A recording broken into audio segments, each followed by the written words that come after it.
Father, we do come. We thank you for your grace and the opportunity to, again, think biblical and theological thoughts and themes, and especially as we come today to think about unselfishness and courtship and love and the distinctions of all those. We ask that you would bless this time. It's fun to think about the ways in which our sanctification, our growth, our path to holiness is challenged, and the different ways of human behavior. None of us are immune, and so especially as we think about the way in which we justify or rationalize things, and we can be confused. And so we ask you to bless this time, in Jesus' name, amen. Okay, so letter 26, we're getting there. There's 31 letters, so that's another 10 weeks, 12 weeks that we will make our way. But as we see here, he starts off letter 26 with the word yes, which again implies what? What does it imply? A question. Yeah, that Wormwood was asking a question that he responded to, talking about courtship, because remember, the patient now has a girlfriend's family is awful, and according to Screwtape, does not like them. They're intelligent Christians. They love each other. They focus on mere Christianity, or they don't allow the peripheral doctrines to create separation or to create arguments or division. Not that those aren't important topics, but they don't allow it to cause breaking of fellowship. And so we see that too, right? I mean, if you're talking to somebody about the gospel and you're trying to tell them about Jesus, and they say, "Well, what about Trump?" Nothing. Don't you dare say that. Right? What did she say? You'll be in trouble. You say, Off with your head. Trump has nothing to do with it. Trump has nothing to do with the gospel. That's what I was just going to say. So what's that got to do? There's nothing to do with it. You're Oh, but you're this. Are you? And so what? Oftentimes people will be like, well, or Obama. It doesn't matter. Pick your party. Oh, are you in a? Did you vote for Obama? What does it have to do with anything? They try to get politics in. And so again, are those important topics? They can be, but they're not essential to the gospel. And so that's really, really important as Christians, and to be careful, because even if you answered in a way that answered their argument, they're just going to go to the next thing, and the next thing, and the next thing. And then all of a sudden now you're 3 or 4 layers away from really your goal was Jesus. I mean, our kingdom's out of this world. I mean, people will say, well, what political party are you? I'm a monarchist. Aren't we all monarchists? Yeah. Jesus is the King of Kings. I mean, that's my political ideology. So, anyways, so we see what Screwtape has been trying to do with Wormwood is to say, okay, last time we saw him seeing in the girl this naive thinking. She was raised in a very good Christian family. She's got a lot of beliefs. She has a lot of traditions that she doesn't even realize that they're traditions that she just had, and she embraces them. But the young man coming in, the boyfriend, the patient coming in, he can come in and he begins to see that these are, wow, this is a nice family. I like what they believe. He begins to adopt some of their traditions as his own, and it develops spiritual pride in him. So now, again, trying to continue the relationship, how can Screwtape's thinking, well, how can we corrupt a guy's spirituality through the girl and through that relationship? So that's where we're at. Now, we'll go through here and then I'll ask you guys some questions. It says that, yes, paragraph 1, courtship is the time for sowing those seeds which will grow up 10 years later into domestic hatred. Okay? Now, it's interesting to me that the enchantment of unsatisfied desire produces results which the humans can be made to mistake for the results of charity. And I have there love. So, raising 3 daughters, okay? This is like a phrase that I've said to them 100 times. And they'll as they look, or they're looking at interacting with guys, or it doesn't matter. I'll say, hey, this this is great now, but add 10 years of marriage. And then you'll see that exactly what he says here. These seeds, where they were tempered, or they were hidden, or they weren't necessarily always hidden, but they were tempered through self-discipline, or really the key word is enchantment, where oftentimes I'll say, hey, you can't really make a decision on whether you know somebody until you've seen them in a variety of circumstances, and trying to get to the point, daughters, of when the enchantment has worn off. Okay? And I've seen this really in all of them so far, because we understand this, but it's trying to teach the young people about the nature of, what does he mean by enchantment? We've seen that going back to letter 18, but what's enchantment he's talking about here? The obsessive stage of the Being Twitter-pated. Twitter-pated is best. Or Okay? bandy. Sure what that means.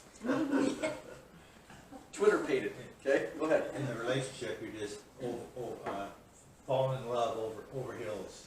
Yes. And blind. Chemical attraction.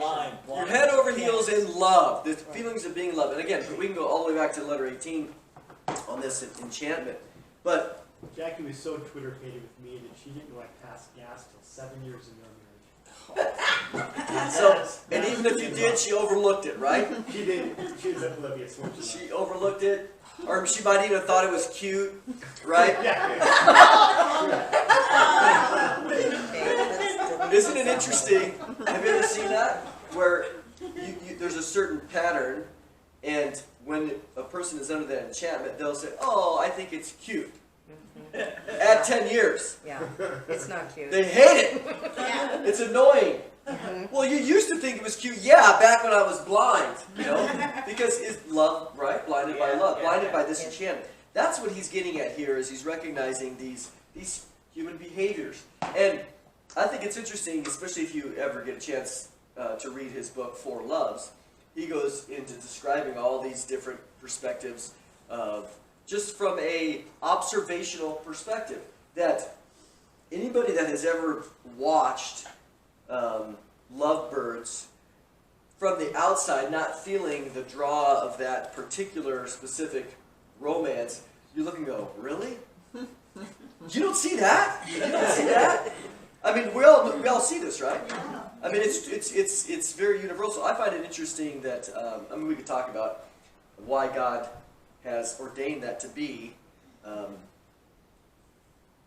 do you guys So he think? can put you through tests and trials and tribulation later on, and you can just kind of go, whew, oh well. Okay.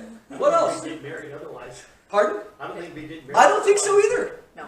Yeah, you need to have this grandiose idea of your mate. If it was all rational, Yeah. we would see those things. But he's perfect, so that, Right. Well, he and has that his gives reasons. us hope, right? We're all gonna Yeah, be he there has his one reasons. day. That Go ahead. saying in A Few Good Men, you can't handle the truth. Can't handle that. We also see that psychologists will recognize that this enchantment lasts 6 to 18 months, maybe 6 to... Now, we're going to get into this, so this is appropriate to talk about it. Why, especially in the beginning under this enchantment, why does it snowball? Why does it, really snowball more and more and more until it falls off the cliff? That's whenever it's 6 months it ends, or 18 months depending. I mean, what causes this whole thing to multiply amongst itself? You guys follow what I mean? You mean the enchantment? The enchantment. Enchantment. The enchantment What is it? starts, right? Maybe Right. it's a look, or maybe there's a little bit of attraction. Could be physical, could be emotional, and then you start interacting, and then it's like, oh wow, and then it snowballs. See each other in the morning. No, familiarity. Familiarity, okay, that's one thing. And then selfishness. Is what? Selfishness. Because, Unselfishness. no, it'd be the other way around because, wait, go off the cliff. But No, yeah, the cliff, yes.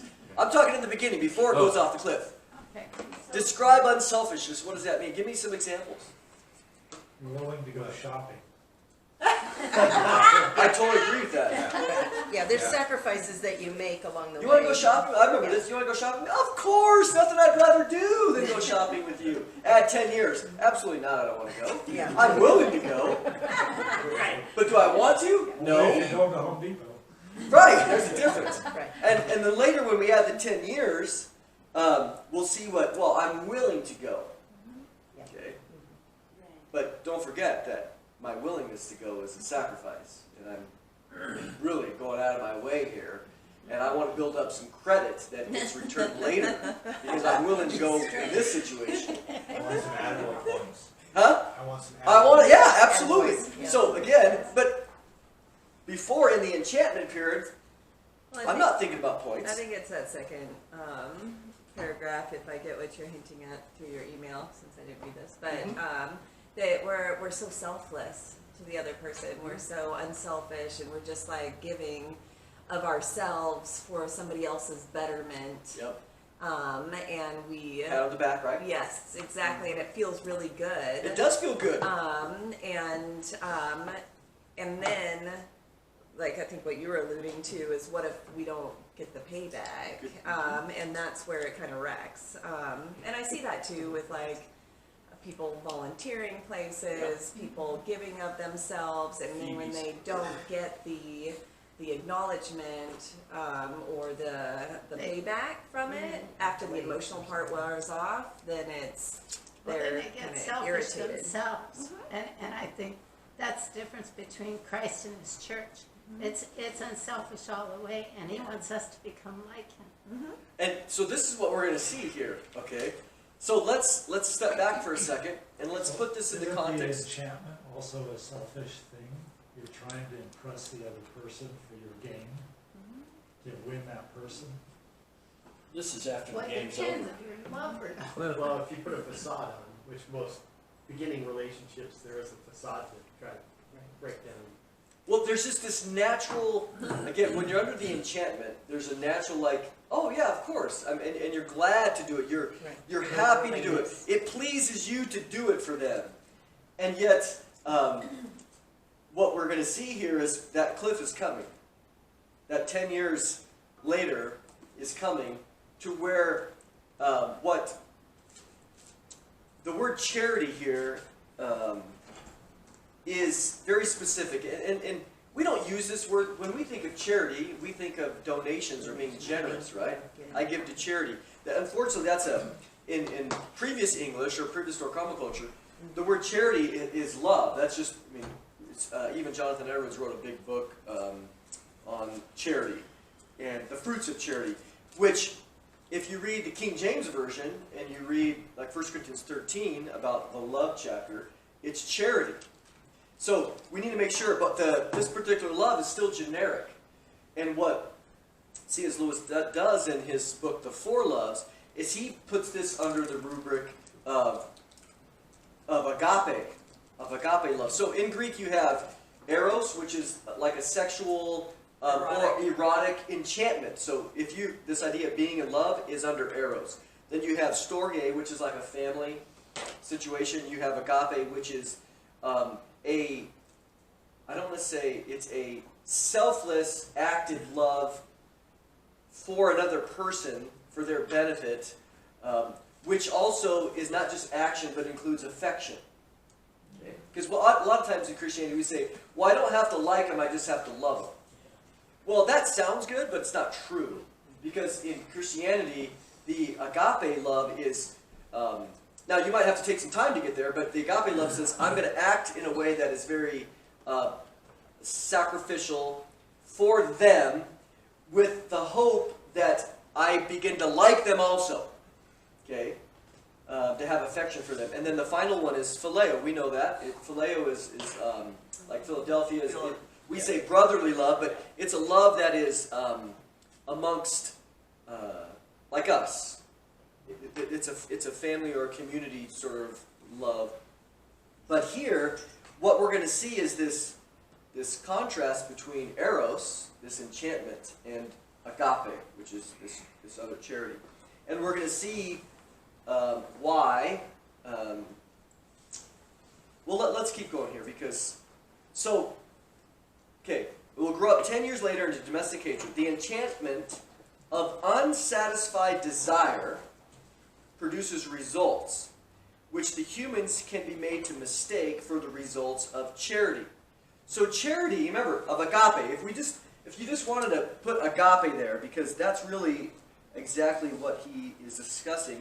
And later, I'll give you something that he wrote in an article, in an essay that he wrote just right after he wrote this particular letter. Because remember, what we saw is, this was one of his first real endeavors into thinking and Christian thinking. And we get these little embryos or embryonic forms of these thoughts that he develops later. So, and this topic of unselfishness comes up.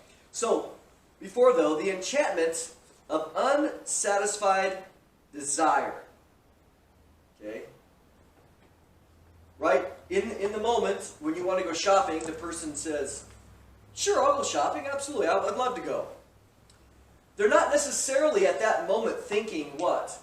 Hey, I want to get payback. Okay, they're not thinking that at the time.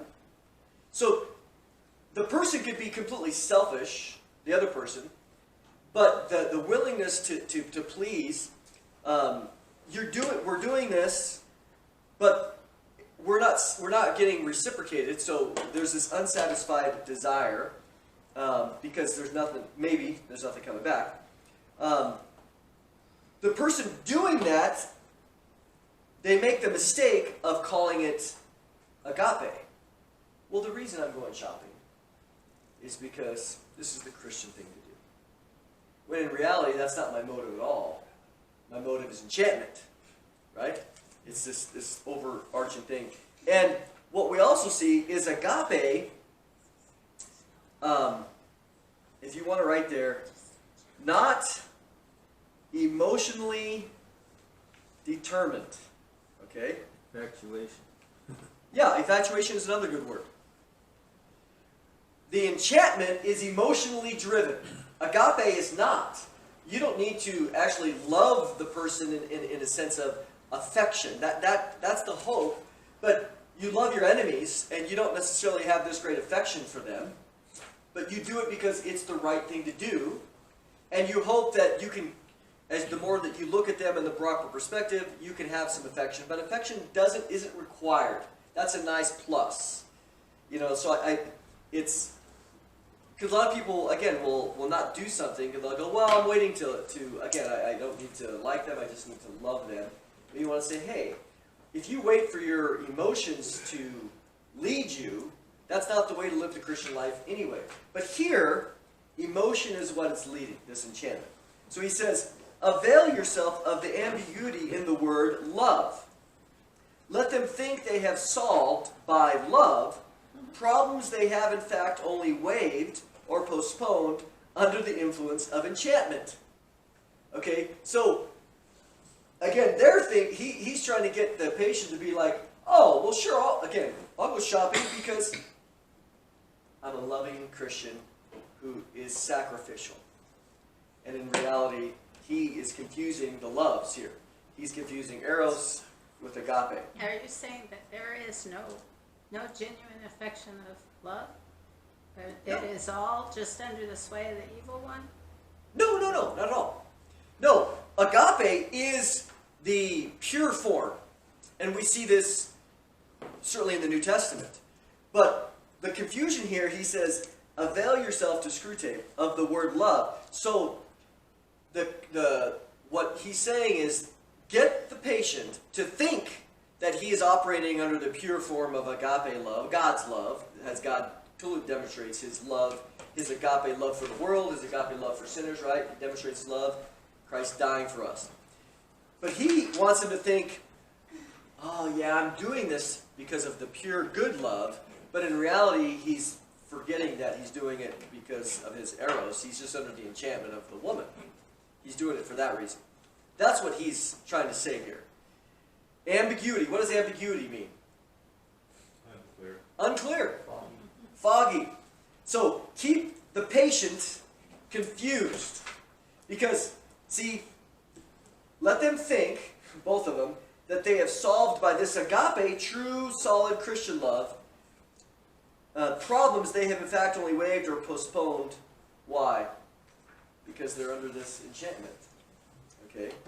While it lasts, you have your chance to foment the problems in secret and render them chronic. And so I have a line going from chronic to domestic hatred. Because that's really what he wants, is this. He knows that the eros, this enchantment's going to wear off. And what often happens is, and he says this in his book, Four Loves, is that we get through this enchantment period, and then usually in the enchantment period we end up getting married. Then you add 10 years, and it's the same problems. You know, it could be, I mean, the same raw issues, okay? Because we're all different. We all have raw material. We are who we are, okay? I'm not a morning person. I'll always be that way. I've tried. I can be disciplined, but I am not, okay? I'm a late night guy. My best time is about 10 at night. Angela's the opposite. She, 7 o'clock, mine shuts off, you know? So what have I learned? Never have a serious discussion about our challenges, you know, at 8 at night. Because that'll go real, that's my peak, man. This is a great time to discuss. She goes, you know, give me at 7. And it's like, okay. But there's a lot of reasons to do that. But what you have here is these challenges, these rubs that the enchantment minimizes are still there 10 years later. And now, in order to overcome them 10 years later, requires agape. That's the key. That's true Christian love. And I think God, the more blind we are in the beginning, the greater sanctification we're going to have later. If we don't ditch on it. If we don't ditch on it. You don't let money bother you. What's it? Well, right? That's You know, a big there's- problem. Yeah, money, sex, you know, home life, relationships, in-laws. So what happens, and we saw this in letter 18 and 19, as it relates to marriage, is that this enchantment period wears off, and then people bail. Because they're going, well, if this was really meant to be, then I would still maintain this enchantment. Because that's what he says. Make them think that it will last. Okay, do we see that, or is that something I saw later? Anyways. Yeah, oh no, what, While it lasts, Yeah, while it lasts. While it lasts, there you go. So we'll see this come up later. So, but what happens is and so what do you have? You have now in our modern culture, which doesn't care about marriage, people will go, they'll switch every 2 years because they're trying to maintain this enchantment, which again is exciting, it's fun, you know, whatever, it's neat, it's new, novelty. We saw that last letter. Okay, tired of the same old thing. We'll just switch relationships every few years, live together for a while, and you come to think and you go, well, don't you realize that this is pretty universal, that this enchantment doesn't last for anybody? Now, it can, so one of the things that you guys, I want to go back to, is the snowball. What perpetuates the snowball? What makes it? Are you talking the snowball of deterioration of enchantment? No, or the building up of enchantment. Okay. That snowball. I mean, it gets bigger and bigger, right? Expectations. Okay. Meaning? Yeah, I mean, basically, I mean, if you talk, you know, if you sell something that is just all in your mind, like you're describing a mansion or a house you can buy, the person's imagination is going to fill in the blanks, and it's going to be this perfect house. Okay. Until you walk over and show up that their imagination didn't match reality. Okay. So, Okay. like an intangible salesman can, Well, okay. Let's get more practical. Maybe I'm not communicating. you maybe not, because I perfectly. I know. You did well. You did well. I'm not. So, for example, going shopping. Let's use that. Or in the beginning, the man is writing poetry. Well, you know, in this particular sense, the woman, oh, that's so sweet, that's so kind. And then he keeps writing poetry. He's pulling out flowers. He's being romantic. He's doing all these things. Well, which, going with the thing, whenever we do something selfless or unselfish to somebody else, and it feeds them, maybe it's words of affirmation, we go the extra mile, that's very attractive, isn't it? I mean, nobody says, I want as my spouse the most selfish person I can find. That's not human nature. So when we find somebody else that accommodates us, that loves us, that feeds us, our emotional needs, that's very attractive. we get sucked into that. Oh, it's so nice. Why? Because he goes shopping or he buys me flowers, these other things. And then you add 10 years, and you don't ever write poetry to me anymore. Well, I got you now. I mean, I got a ring on the finger. Why do I need to do that? I told you I loved you once. Yeah, there you go. So what builds it is these selfless acts that happen, and they can continue to perpetuate, and we get drawn in, we get sucked in, or whatever, and then, again, when all those, our emotional needs are getting met, we tend to be blind to any red flags. And then later, I'll give you an example, just a second. Because Willard Hardy wrote a book called His Needs, Her Needs, right? Typical, just Christian psychologist. But what he recognized is that in the beginning, we have, he itemizes all these needs into like financial security, could be time. We know the love languages, right? So, 5 love languages. But he pulls out 10 different aspects or his observations.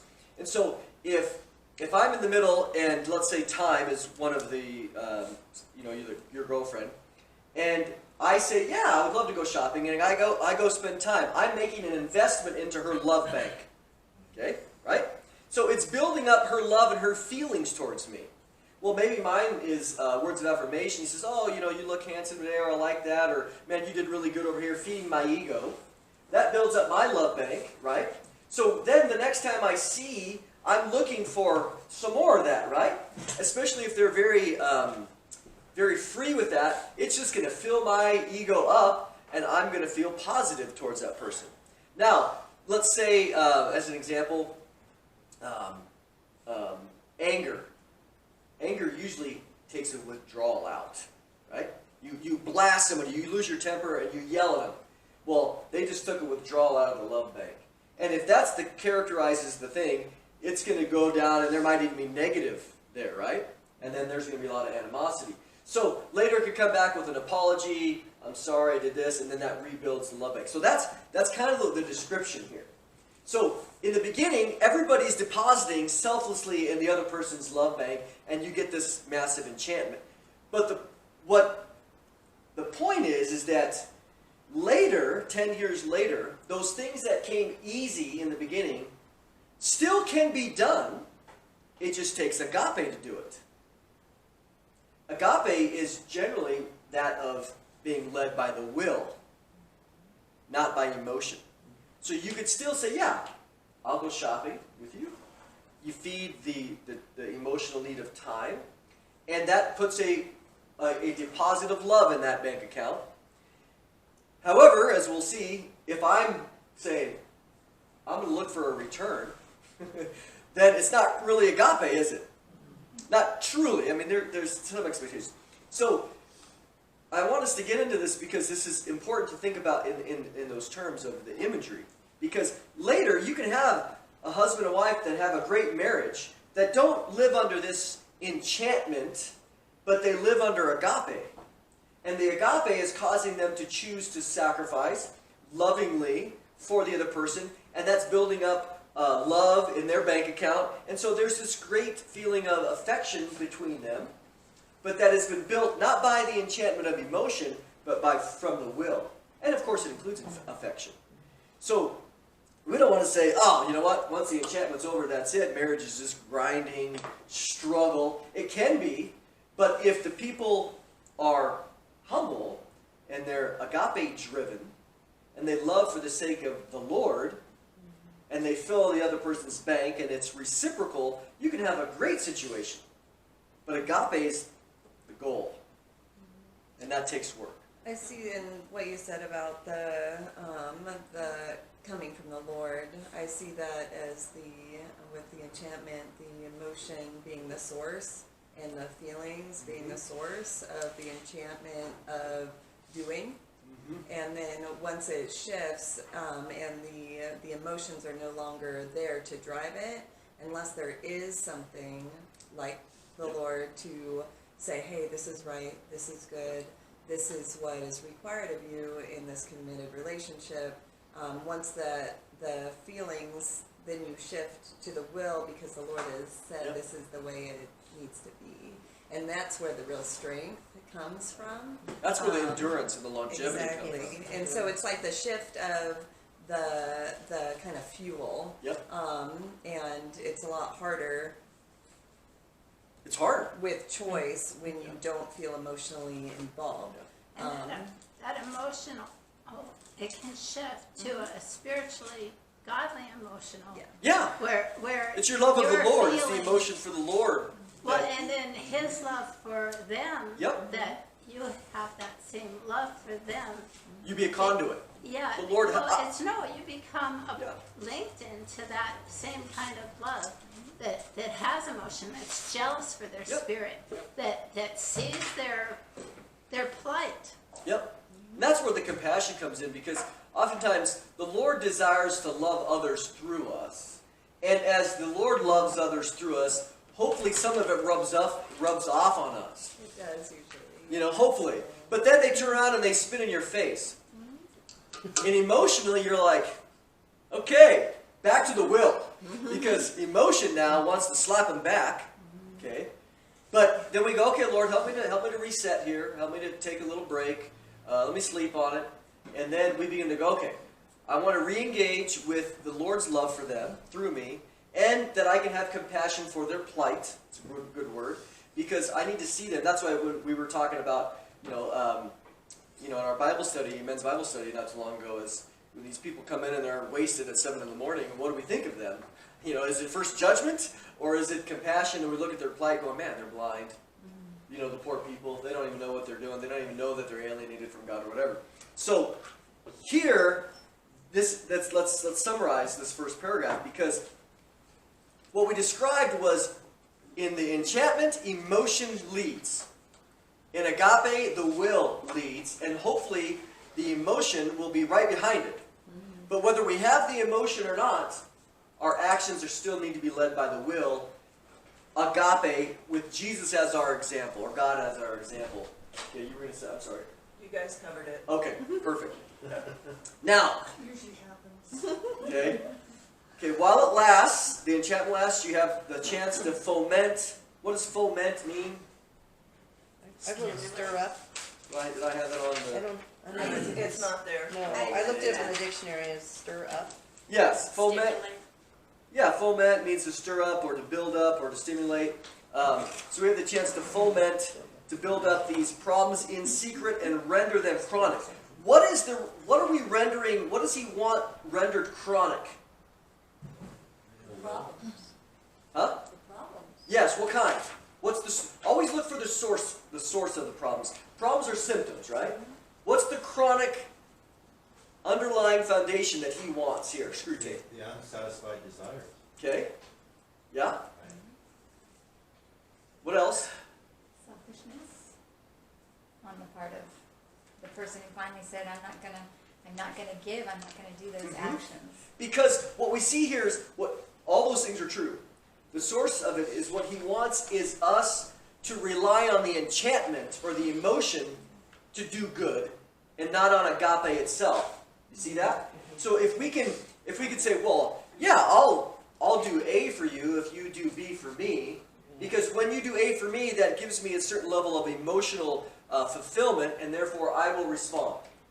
So this domestic hatred that problems come up, he wants them to be based on, well, if I feel like it, I'll do it.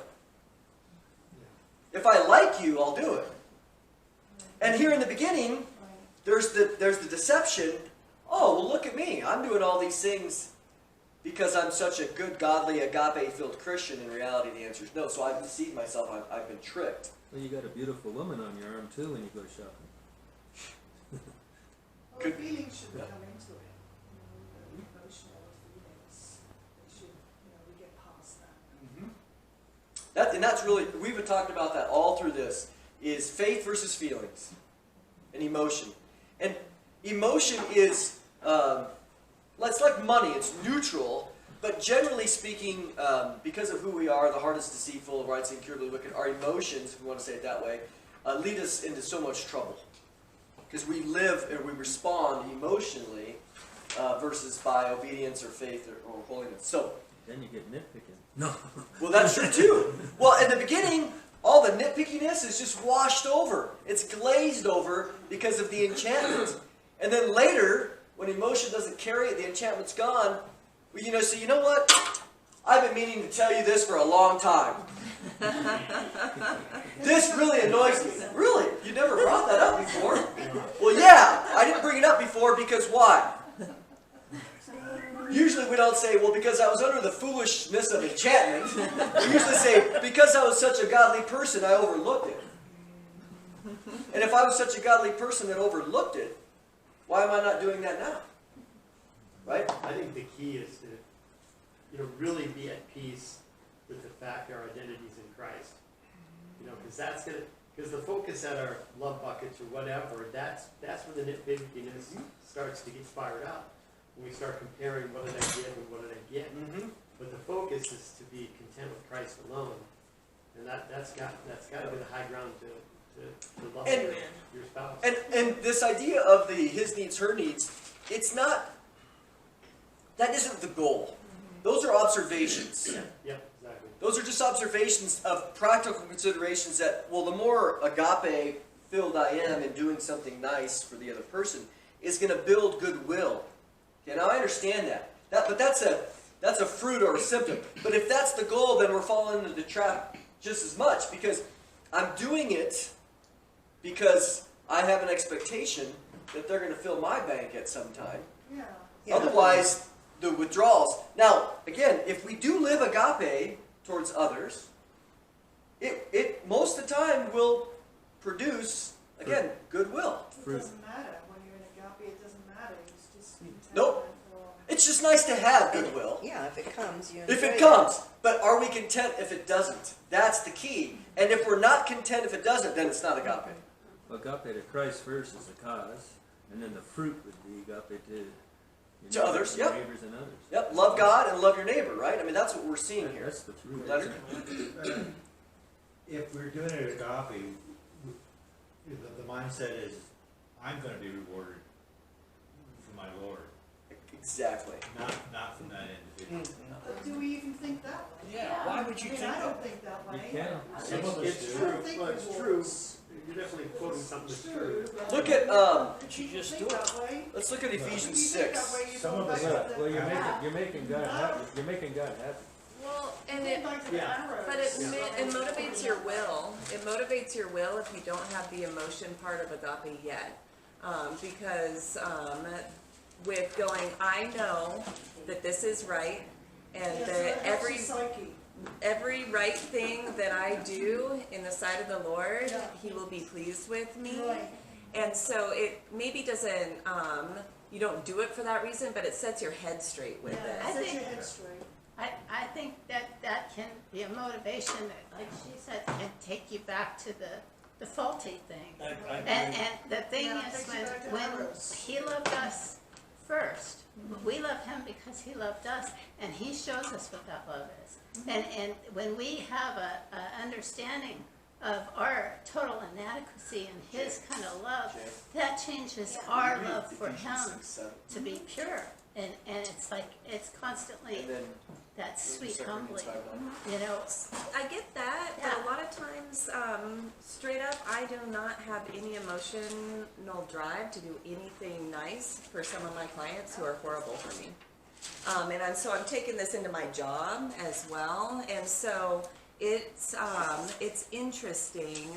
And so knowing God's truth, like what you said, like I know this is right, even though I don't feel it, that can help me stay on course with the Lord and what He's doing, and I trust Him that the emotions will follow. That obedience of faith. And Because we're gonna be I wrong. just do it out of will because It's out of will? Yeah, out of will because But because it's God's will, and then when you have that worship and that adoration and that love for God, because you are understanding His love, that ties it all together. I think too that I don't want to minimize, because we saw this a few letters ago where I read a whole list that it is not a wrong motivation to do things in order to get rewarded from God. I mean, reward. I mean, Jesus throws it out all the time. I'm coming, my reward is with me. Oh, well, great, cool. Why are you reminding me of that? Because the key is, well, let's read a couple passages. Okay, Ephesians 6:7. This is in a context of a relationship between a slave and his owner, or employee. It doesn't matter. The relationship, there's a factor in relationships. Go ahead, real loud. Okay. Rendering service with a good will, as to the Lord and not to man. Keep going. Knowing that whatever good anyone does, this he will receive back from the Lord, whether he is a slave or free. Okay, so here, in other passages, in the Colossians passage, it talks about being, not doing it with, not being a man pleaser with eye service only, but doing it here. It's saying, don't you know that any good we do in a relational context is done for the Lord, and the Lord will repay us back. And to me, that's a life verse right there in relationships. So agape loves others, not because necessarily for that person, even though you desire the good. It says with goodwill, you desire the goodwill for them, but you do it and you say, Lord, I'm doing this for you. Right. You're the only reason I'm doing this for that scumbag. No, exactly. Yeah. Because I know, help me to have affection for them. That might come later. But right now I'm choosing to love them out of the will. And I know you'll reward me on that day for this. Well, his reward is our salvation. And when we hate our sins and see how destitute we were, that reveals what that really is all about. We're being saved. Our salvation is nearer than when we first believed. Yes, And most that are thinking changes that it. way. That I certainly agree. Most are thinking that way. Then, what am I going to get when I get to heaven? Because I'm just giving it back to you, Lord. So I don't think that we should do this because we're going to be rewarded from God. Because what are we going to do without rewards, right? We're just going to bow down to Him. It doesn't. Okay. Now I disagree a little bit there. I disagree a hair, because there's no doubt that we are unworthy. Okay, we know that. Right. But what we see in Revelation 4 about us laying our crowns at His feet doesn't mean that we don't pick Him back up. Right. We talked about. We still know, and Jesus over and over. I read like 30 verses that doing it for a reward, which is ultimately for God's glory, is not a wrong thing. Remember, He didn't rebuke Peter. Peter said, "What are we going to get?" And He could have said, "You know what? You're getting salvation. You're skipping hell. That should be enough for you." Yeah, and it is. It should be, but He didn't rebuke him. He said, "You know what, Peter? You're right. Everybody that's loved father and mother, you're going to be on 12 thrones." Happy that we get there. Well, it's even worse for an elder, because that compassion should be stronger for an elder. It says in 1 Peter 5, "Proving to be examples to the flock, and when the chief shepherd appears, you will receive the unfading crown of the Lord." I'm going to preach on that today. It fits right in. And we're going to be held accountable for every idle word. Every idle word, man. So if we're having a struggle, or if we're out of the enchantment or whatever, and we're having these things flow over us, sometimes it's just best not to say anything and just try to let the person pass themselves. And we see this in Matthew 5 is another good passage, because Jesus makes a comment in good English. It says, "What credit do you have if you love your friends?" Right? Yeah. And so I think, okay, Lord, I want some credit. Not salvation credit. I'm not talking about that. That's Jesus paid for that. But Lord, I want some credit. I want to please you. I want to make you happy with me. How do I get that? He says, well, if you want credit, go love your enemy. That's a labor. Yeah, that's hard work. It's labor. And if we do, we will get credit. God will say, well done, you're being like me. I'm developing you into a son. You had 2 Corinthians 5:9. Let's read this. I do.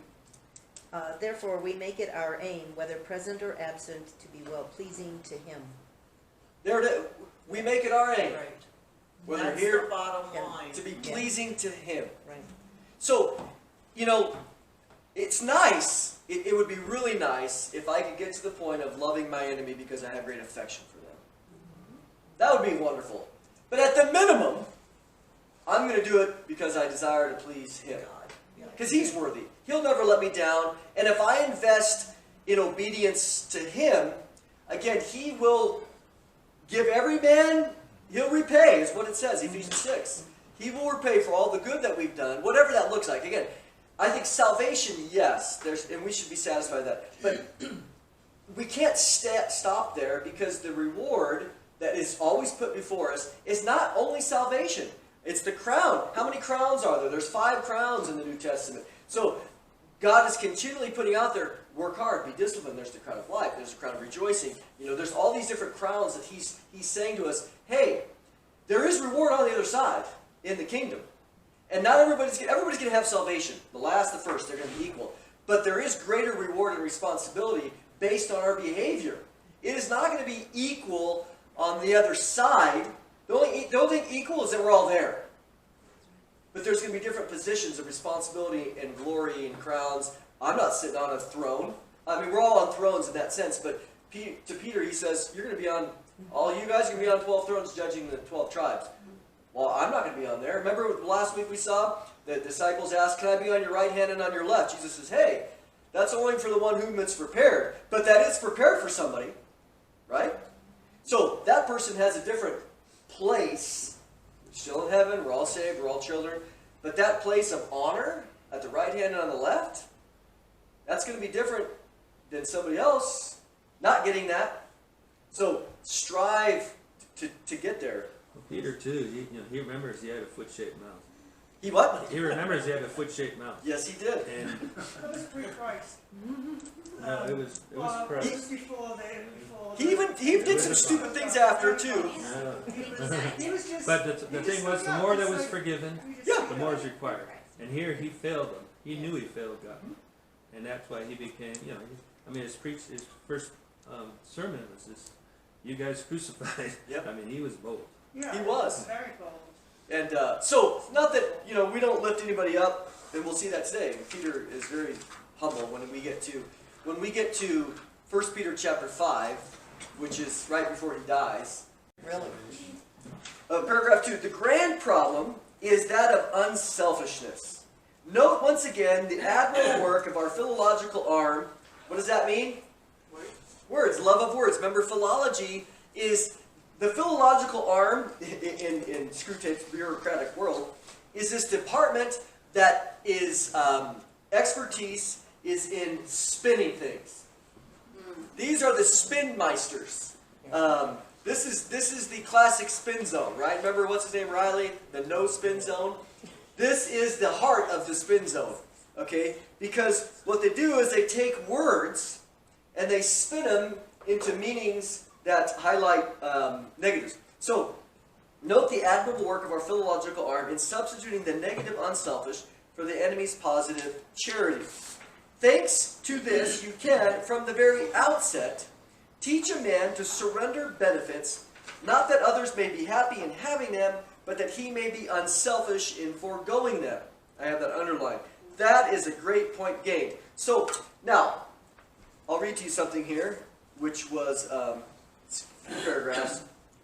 This is an essay that C.S. Lewis wrote just after this, and the title is The Weight of Glory.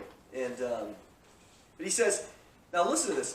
If you asked 20 good men today what they thought the highest of the virtues, 19 of them would reply unselfishness. Or selflessness, if you want to say it that way.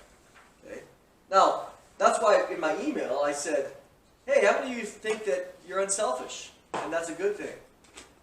See, we would fall into this trap too. Well, being unselfish is good. And so he says, but if you had asked almost any of the great Christians of old, he would have replied, love. Agape. Agape. Not eros, not phileo, not storge, agape. You see what has happened? A negative term has been substituted for a positive, and this is of more than philological importance. The negative idea of unselfishness carries with it the suggestion, not primarily of securing good things for others. Okay, that's what agape does, securing good things for somebody else. but of going without them ourselves. Well, I'm unselfish. I'm denying myself. We have to be careful too, because part of the characteristics of being a Christian or being a disciple is to deny yourself. But if we just deny ourselves and we don't move to agape, we have not fulfilled the fullness, which is, even though Jesus said it there, we're not taking that away. But love God and deny yourself selfish things. No, love God and love your neighbor. Okay, so he says, not primarily of securing good things for others, but of going without them ourselves, as if our abstinence and not their happiness was the point. Right? Right, That's pride. right, Yeah, exactly. that's what we're going to get to. The New Testament has lots to say about self-denial, but not about self-denial as an end in itself. Okay, I agree with that. We are told to deny ourselves and take up our crosses in order that we may follow Christ, and nearly every description of what we shall ultimately find, if we do, so contains an appeal to desire. If there lurks in most modern minds the notion that to desire our own good and earnestly to hope for the enjoyment of others, earnestly to hope for the enjoyment of it is a bad thing, I submit that this notion has crept in from Kant and the Stoics and is no part of the Christian faith. Okay? Notice what he says. If there lurks in most modern minds the notion that to desire our own good and earnestly to hope for the enjoyment of it is a bad thing. We talked about, remember, Christian hedonism in that sense, trying to pull the word out and look at it as general. If I desire my own good and earnestly hope for it, is that a bad thing? He's to say, not necessarily.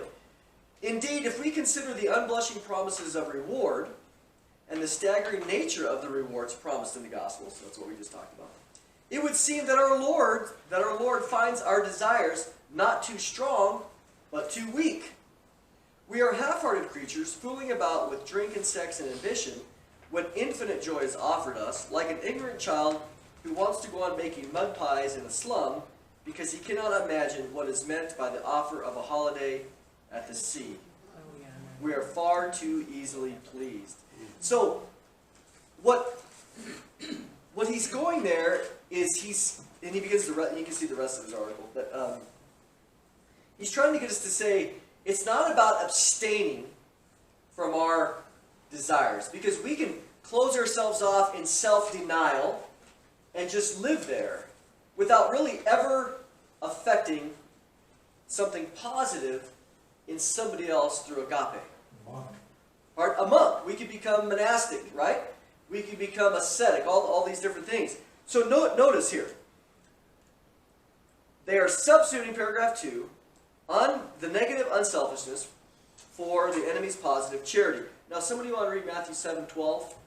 Let's look at this for a second, because we've mentioned this before.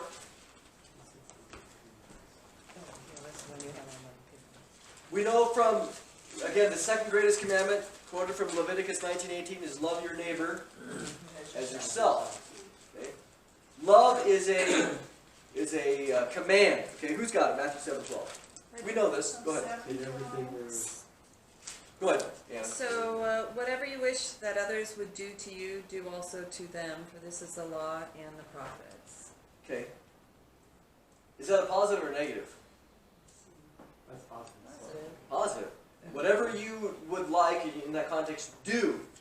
And remember, we've talked about that Hillel, which was a famous Jewish rabbi prior to Jesus. He said, don't do unto others the things that you wouldn't do to yourself. So he phrases it in the negative. He's phrasing it in the sense of denying or abstaining. Don't do this. So you could sit there in your world, say, I'm not hurting anybody. I'm not hurting anybody. I'm not violating anybody. I'm not lying about anybody. I'm not offending anybody. Do no harm.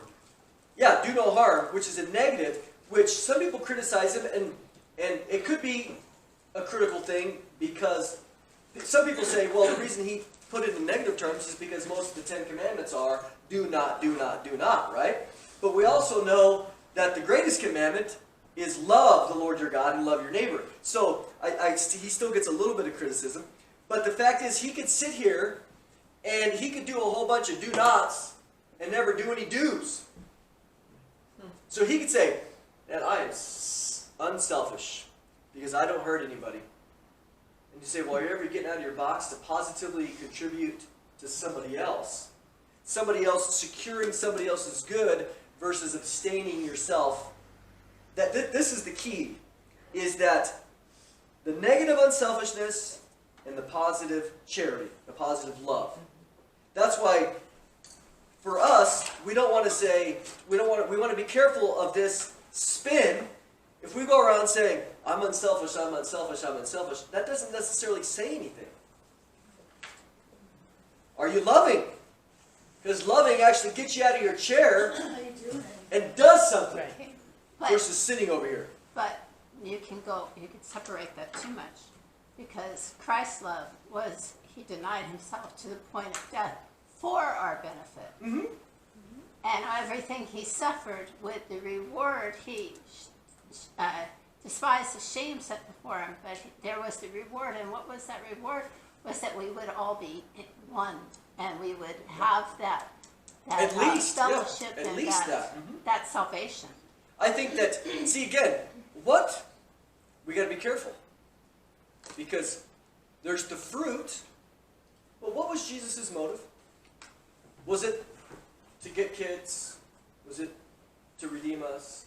Those are all fruits. What was his motive? God's glory. Reciprocation of the Father. To God's glory and to please his dad. Reciprocation of the Father. Yep. Yeah. He said, "You know what? I only do things to please my Father." So yes, pleasing the Father does provide a reward at the end, and there are the fruit from that, but the source, I like to think the reason he did it, the source, was not so much because of the fruit, even though that's there, was he wanted to please Dad, which is exactly, Amen. Bottom line. that's it. Yeah. that's what we do. But Why? his unselfishness was an action for the love of the Father who is giving these people to love, all in all. There's no doubt that, see, what if I had a board, I wish I had a board here. Unselfishness by itself isn't the answer. Now, if we had agape involves unselfishness. Yeah. So agape includes both. Unselfishness doesn't necessarily need to include agape.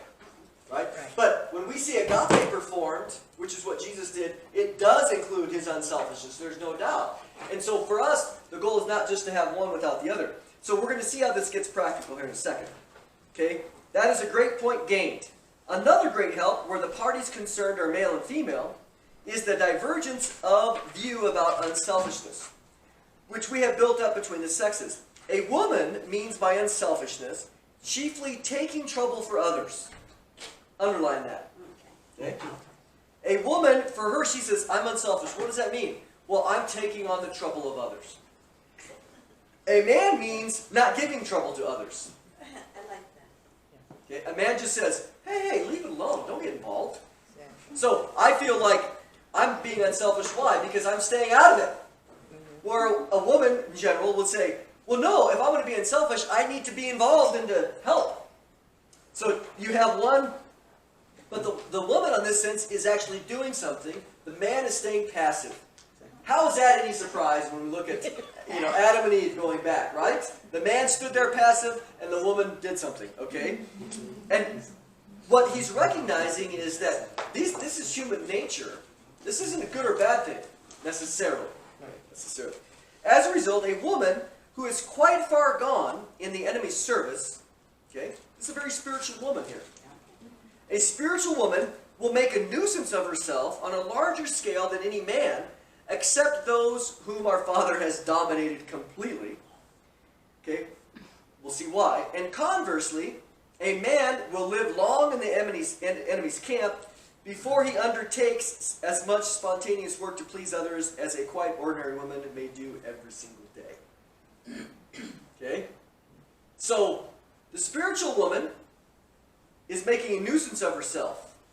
Why? Well, I'll read the last sentence.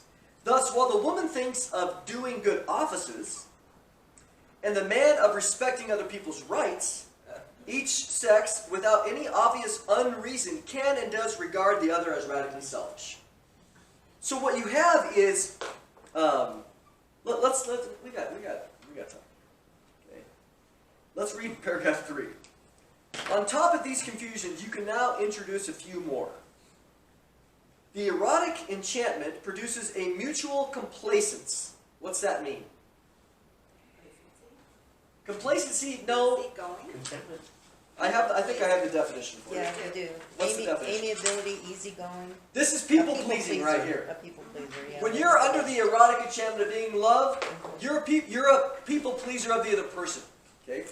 So that's, we know that. We talked about it. It produces a mutual people pleasing or complacence in which each is really, and this isn't false, each is really pleased to give in to the wishes of the other. You want to go shopping? Absolutely. And you mean it at that time. Okay? They also know that the enemy demands of them a degree of charity or love, agape. So just, you could cross it out and put agape. Okay? So we understand that God demands for us a certain level of agape, which is action. So when, again, here, they are really pleased to give in to the wishes of the other. The enemy demands of them a degree of agape, which, if attained, would result in similar actions. Remember, you have similar actions here. This is super, super important because we talked about that when you add 10 years into the marriage and you're doing similar actions of going shopping, what's the motive? It's agape now, not emotional attachment or the eros. So the actions are the same, but the motive is different. That's what he's saying. He said, in fact, if attained, if agape is attained, it will result in those similar actions that were there in the beginning. One of the things I do with Don is Don, just take it, man. Just take it. If he makes a suggestion, did you want to go with me down to Carson City? I figured he would like to have my company. Therefore, I enjoy his company when we do things like that. So I say, yes, I'll go. If he suggests, what do you want, where do you want to eat? And then he suggests 2 places, I'll go with the first one because I think that's where his mind is first. Oh, now you know this. And so that's how I work within our marriage to be with him in a good place and to yield. enjoy his presence and enjoy what we're doing together. I really like to go to Home Depot and I like tools, so it's like, okay. The opposite of self-will is yielding. We'll see that as that's one of the qualifications of an elder is to be willing to yield. It doesn't need to be my way. And whenever so if we say, but that's a choice. Sometimes we go, in my experience, or A, B, C, and D, this is really going to tank. But for the sake of the group and everybody else is on this page, I'll go along with it. But it's also not going, I'm going to go along with it and hope it fails so I can be vindicated. Okay, well, that's pride, right? But being willing to yield is say, hey, I don't need to demand where we go to eat. Okay? So, he says, again, erotic enchantment, agape, if attained, will produce the same actions. Okay, so we need to look back and go, why am I not writing poetry to my wife I did in the beginning? Well, you don't have enough agape. You don't bring her flowers either. Right, it could be that too. You don't have enough agape anymore. You're not living according to agape, because if you did, you would do those things. There's similar actions. Go ahead. I think Jesus is trying to get that out of Peter when he had denied him. When he's trying to reinstate him, he says, do you love me? Well, the word Peter uses, I like you a lot. Yeah, I phileo. And then he asks him again, he goes, I really like you a lot. Yeah. But he wasn't getting to that agape yet. Nope. So let's keep going. He goes, you must make them establish as a law for their whole married life. Underline that. This is the law. You must make them establish as a law for their whole married life that degree of mutual self-sacrifice which is at present sprouting naturally out of the enchantment. make it a law that you do things based on your emotion. And I've seen, that's why Anna Rose said, most people bail. Because they have established this law, and then when the emotion is not there anymore, they say, it's too hard. What's easier? Living out of the emotion of the erotic enchantment, or doing it out of agape? Enchantment. Enchantment is easy. Easy. You want to go shopping? Love it! Man, it'll be awesome. That's not a hard decision. The hard decision is when you don't want to go, and you choose to yield and say, I'm going to submit to their desires out of love for them. Because when emotion's involved, things are relatively easy. That's what he's saying, is make it this law so that this degree of mutual self-sacrifice, which is at present sprouting naturally at the tongue, but which, when the enchantment dies away, they will not have love enough or agape enough to be able to perform them. This is real life right here. Is that like midlife crisis stuff? It is. This is what I find, honestly, in marital counseling. About the 7-year itch, the 10-year itch. I say, hey, didn't everybody tell you about this? That this is where the rubber really meets the road, and whether you are going to truly love, not out of this emotion. That came so easy before. Especially, and we have it, he brings up in a sense, I see this. If, let's say, people, they got this little enchantment going on, right? And now add in sex. Now they're having sex, let's say. 2, 3 weeks in, 4 weeks in, a month in, whatever. That totally blows this thing even to the higher degree. Because, oh, I love this person. Oh, I love it. So you don't love it?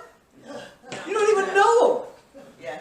But this enchantment is there, and then you add the sex on it, and now you completely can't make any decision rationally. Because now you have the emotion, which is still physically based. And now you have the sex, which is really physically based. And pleasure and all those things causes you to be completely... And then again, add 10 years in. Now it's work. It was easy before. The same thing happens in witnessing. You can say, I'm going to go out witnessing there, prepare yourself, get in the spirit, and you walk by people that you don't want to talk to. And that's... Yep. And although you love them, you just say, well, maybe not. Yeah, maybe, yeah, whatever the things come in, right? And there's where I look for timing too, And I can't figure that to out. whom I'm supposed to speak, because you can walk past people, which is okay. It's just that God's going to bring the one into you that is going to be maybe receptive, more receptive. But I don't, everybody's I don't not think going to be. I get more than I I'm don't think it says anywhere in the Bible. So, well, let's read the last sentence here.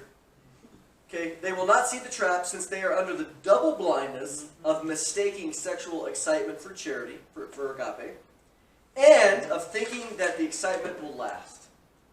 2 things. We talked about it. Double blindness, wow. I'm doing this for agape reasons, when in reality it's erotic enchantment. And secondly, this is so awesome. This is going to last forever. I can love this person to the nth degree. Again, and then we say, add 10 years. And that's the, And then when the 10 years comes, what happens is we start recounting all the things that we did for the last 10 years.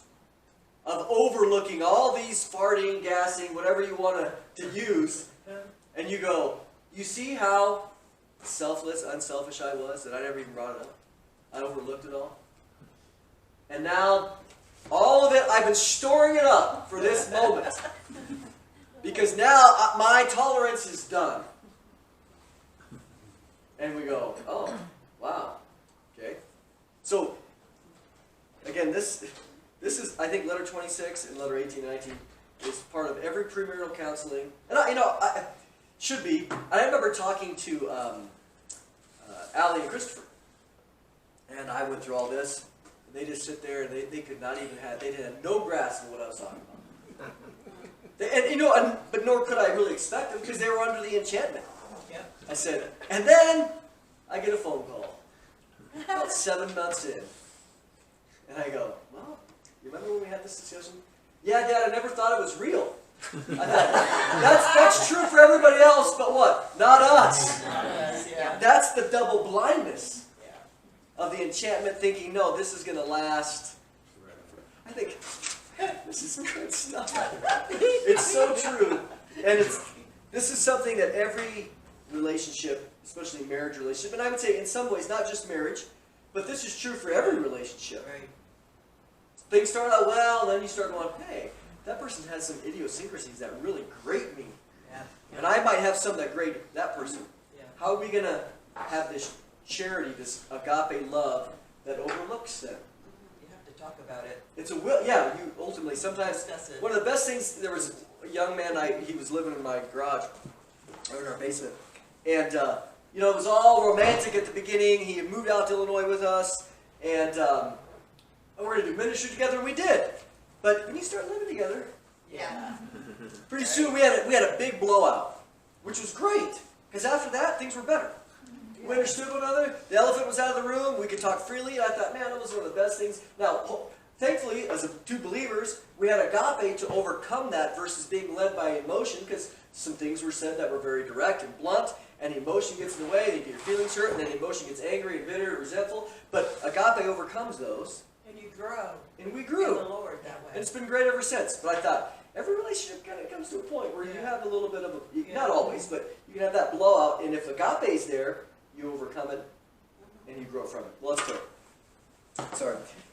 Father, as we come, we thank you that, again, there's so much wisdom here, even, you know, again, that points us back to Scripture and what agape looks like. And, of course, you, certainly Lord Jesus, and I mean the Spirit as well, have demonstrated so clearly what agape love looks like in its sacrificial sense and in its unselfishness. And so we ask, help us to, especially as we get into next week, Lord willing, see the ways in which unselfishness is not the full answer. It is very limiting. It is spun in human nature. So, again, we thank you. Help us to love each other with that agape love that truly does cover a multitude of sins. That's what your word says. Help us, Lord, not to get stuck into holding grudges or holding bank accounts in the sense that, again, we've loved them for so long and we have something in return. But our goal, Lord, as your word says, is to please you, truly. And we know that when we do good, that you will reward that. That's what your word says. And so we ask for the grace to continue to be honoring to you. In Jesus' name, amen.